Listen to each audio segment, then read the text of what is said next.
Rick Hess is my piano teacher. And in addition to being an extraordinary musician, teacher, and candle collector, he's also the host of the NML, also known as the National Music League. My name is Rick Hess. I have lived in Omaha in Nebraska for most of my life. Why I ended up as a music major, I'm not sure, except I love music and it was easy. So those were two things that appealed to me. Easy and I like it. Now when I was in college, I would pick up some occasional private students. But as far as just really getting going into teaching, it was 1986. Our oldest daughter and her best friend wanted to take piano lessons. So I said, well, I'll teach you girls both. I know the accordion real well. I know keyboard techniques and I know fingerings, so I can get you going. And they started, and then it grew and grew and grew, and it ended up developing into the thing that we're kind of here to talk about, the National Music League.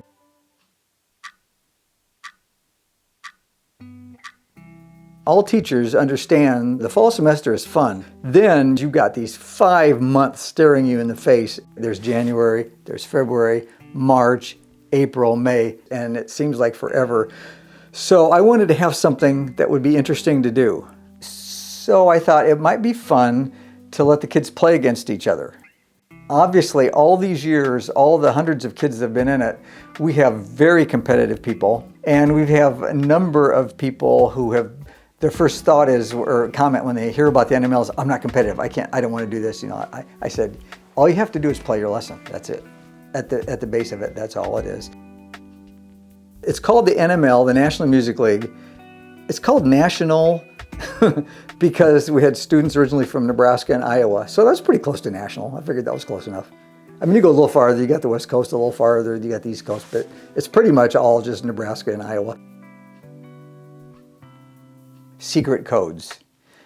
We want to protect the innocent, we want to protect the non-innocent, so the kids don't use their real names in the NML, they use a secret code. Back when Nebraska's football team was excellent, we had years when the secret codes were all about Nebraska, Tom Osborne, Big Red, I mean, you name it. Then around 20 years ago, the Lord of the Rings films came out, and we had Aragorns and Bilbos and One Rings. We don't have anybody naming, using COVID secret codes yet. That could still come. But it's very fun for the kids to generate secret codes. The NML main season is most of the time that the NML takes. The kids will rack up points as much as they can through playing well, practicing a lot, doing extra credit projects. Because of a schedule that we generate, they know who they're playing every week. And after a few weeks, they kind of get an idea of who the rough people are, who the people that don't score highly are, and they'll start choreographing their extra credit projects around that to try to meet the needs. So they have their lessons, and after the last lessons on Thursdays, I'll send out a sheet, and it tells all the scores that everybody had. So they get a running tally every week of how they're doing and how their future competitors are doing. This year, the NML is going to last for 12 weeks, and at the end of the 12 weeks, the top people get to be in the playoffs. There is a big difference in the playoffs from the regular season. All the extra credit projects are cut off at the end of the regular season. It's just your music. It's been several times when there's 2 people left, the very last match of the NML, we've gone for months, and there have been several tears in the past because of that.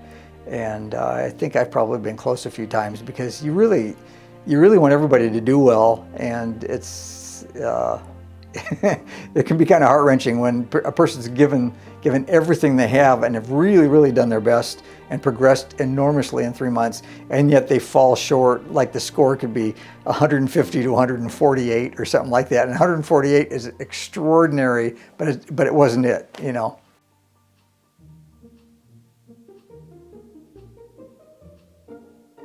The NML is built around one letter of the alphabet every year.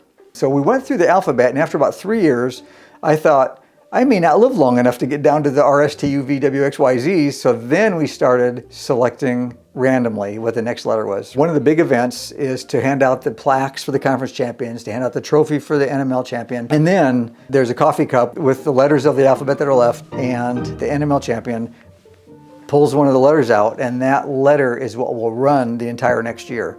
Everything is based on that letter that we do. Every year since about, I think, 2002, I think this might be the 20th year, that we put out a CD that goes with the letter, for this year, the letter G. And for the past quite a number of years, there's 3 CDs a year that I do. It's the biggest thing I do during the year. The NML takes a lot of time, but it takes nothing compared to the CDs. The Christmas CDs this year was quite interesting with G because Silent Night, Franz Gruber was part of the 2 people that did that. So I went through and listened to all my Silent Nights. I listened to, I think it was 150 some Silent Nights. I pretty much never wanted to hear the piece again. I had some really good ones, and it was fun, again, to pare those down and find one that I thought would be the most interesting for the students.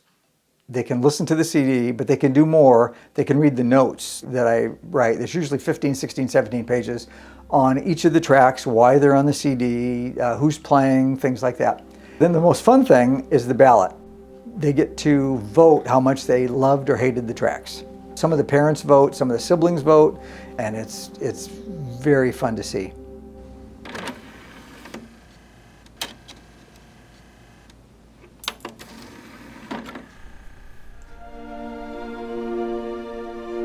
I hope that the NML can continue for a lot of years to come. There's a fair amount of pressure, whether some of the non-competitives want to admit it or not, to practice more and more than maybe they normally would. There's a bunch of them that probably, in all honesty, get as much done in those 3 or 4 months as they do in the next 8. It keeps everybody's interest peaked at a time when people are just usually struggling to get through those 5 months.